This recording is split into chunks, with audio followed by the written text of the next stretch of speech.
Hola Iglesia, Dios te bendiga en este tiempo. Bendiciones a cada uno de los que están conectados y a aquellos que verán este video mucho más adelante.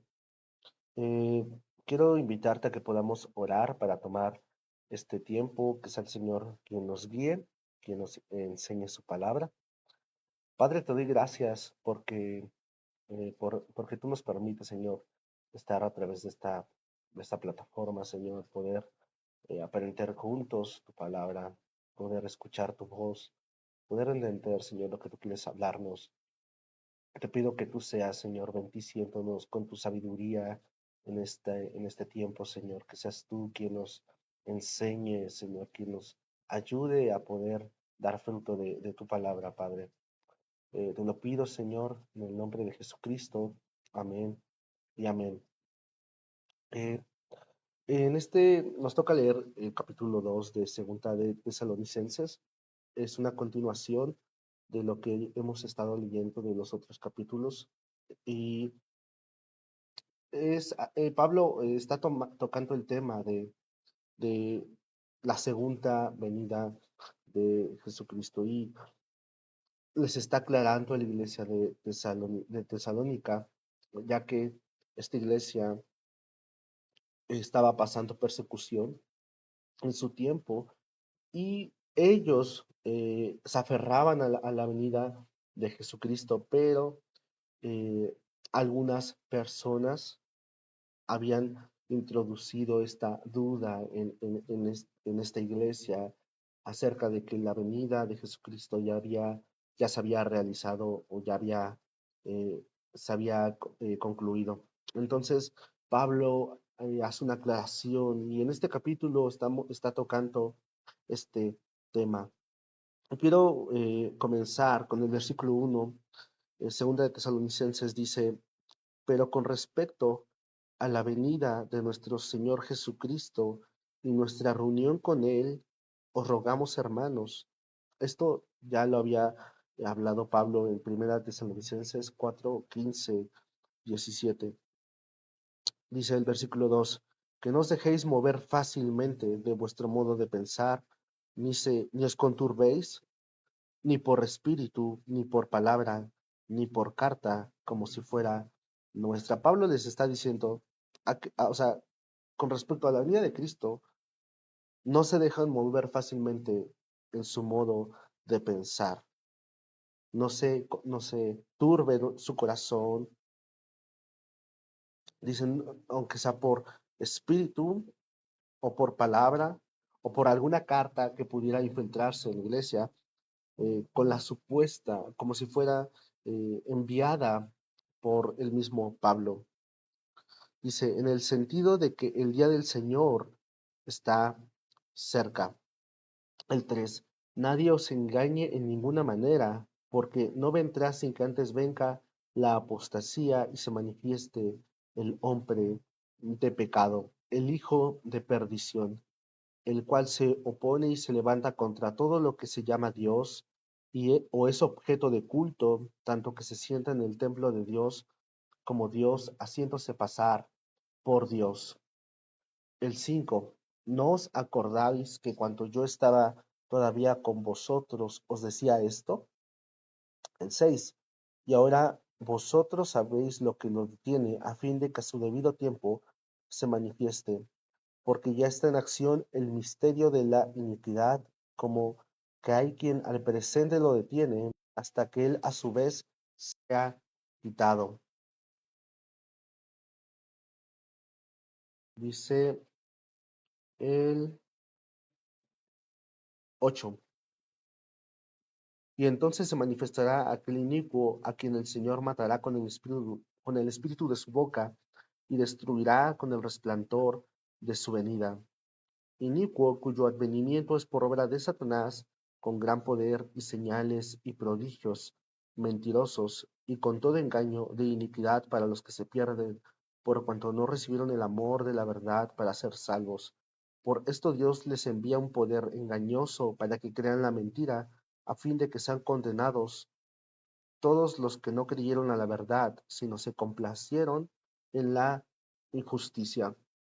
Ahora, yo no quiero abordar mucho el tema de la segunda venida, ya que es un tema eh, extenso y para ello están los tiempos que tenemos en los discipulados, que son los jueves. Por ello, solamente quiero que podamos tomar algunos puntos. Nada más el punto que sería que pues la iglesia estaba padeciendo persecución. Por ello, muchos de los hermanos creían que ellos estaban viviendo el tiempo de juicio y porque al ser una iglesia perseguida, pues Pablo les trata de animar a confiar en que la venida de Cristo estaba cerca. Recordemos que Pablo esperaba también la venida de Cristo estando en vida. Entonces, es muy obvio que Pablo les anime a mantenerse firmes y a perseverar. Ahora, Pablo les dice en el 3 que nada los debe engañar.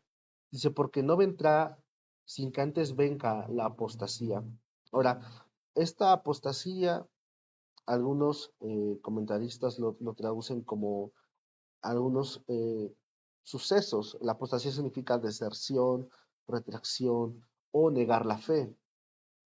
Y se puede referir a la conducta de algunos miembros de la iglesia, o bueno, o de miembros que pertenecen a comunidades cristianas que niegan o rechazan su fe en Cristo, o también se puede traducir como este rechazo eh, de forma general, global, hacia el Evangelio, hacia Cristo.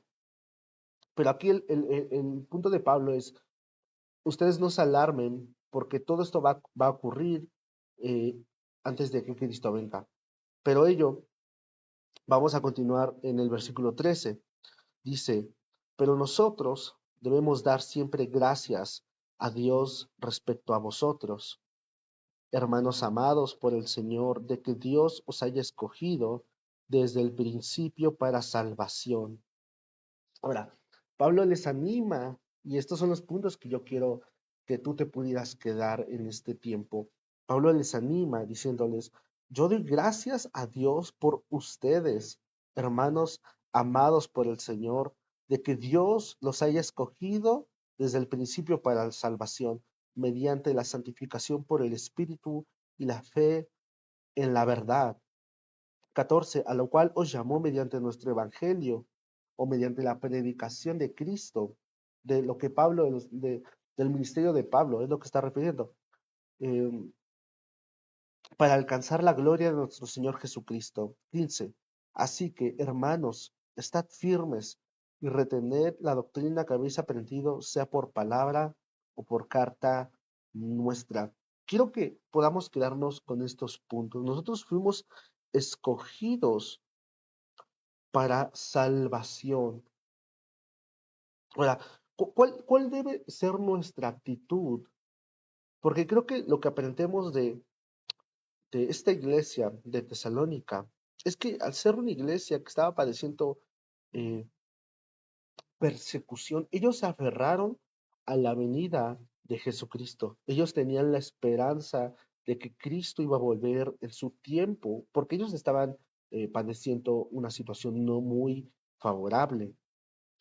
Por ello, ellos se aferran y Pablo les anima diciéndoles, ustedes fueron escogidos para salvación y damos gracias a Dios por ello.